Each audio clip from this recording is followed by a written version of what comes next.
اليوم سوف نتحدث عن معنى كلمة تماً باللهجة العراقية. معلومات سوف تعرفونها أول مرة عن هذه كلمة تماً.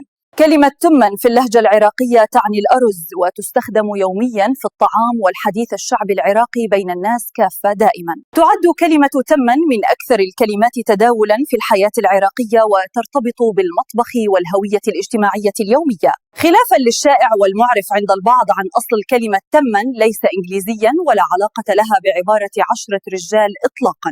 توجد عدة نظريات لغوية وتاريخية تفسر وتوضح أصل كلمة تماً وتؤكد قدم استخدامها في العراق. أحد النظريات التي تقول وتشير إلى أصل سومري قديم مرتبط بالزراعة والري ومحاصيل الحبوب الأساسية، ويقال أن أصلها يعود إلى مصطلح سومري يعني الشعير المزروع بالماء أو الشلب قديما.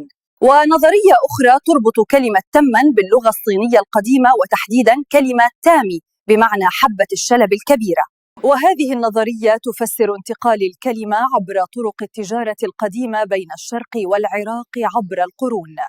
وأيضا يرى بعض الباحثين أن كلمة تماً ذات أصل تركي أو متأثرا بلغات آسيوية مجاورة، وقد استخدمت الكلمة في مناطق متعددة قبل تشكل اللهجات الحديثة بشكلها المعروف اليوم.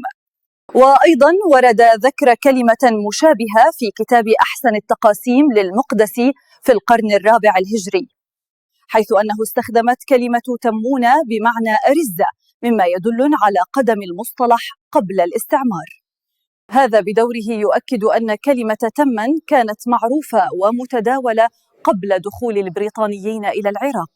والرواية الشعبية التي تربطها بكلمة تنمن الإنجليزية غير دقيقة تاريخيا ولغويا تماما، إذ لا توجد مصادر موثوقة ومؤكدة التي تثبت استخدام هذا المصطلح زمن الاحتلال البريطاني حصرا، كما أن وجود كلمة تماً في مصادر أقدم ينفو أي ارتباط مباشر باللغة الإنجليزية نهائيا، حيث أن اعتماد العراقي لكلمة تماً يعكس تراكم حضاري لغوي طويل عبر آلاف السنين المتعاقبة، حيث أن كلمة تماً تطورت مع الزمن لكنها حافظت على معناها الأساسي المرتبط بالأرز والغذاء.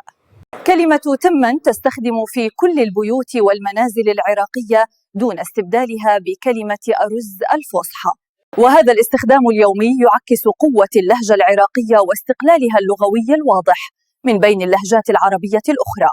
كلمة تماً مثال حي على امتزاج التاريخ بالثقافة واللغة في المجتمع العراقي واللهجة العراقية.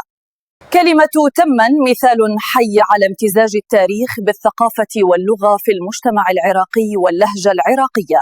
لهذا تبقى كلمة تماً شاهداً لغوياً على عمق الحضارة العراقية واستمراريتها عبر الزمن.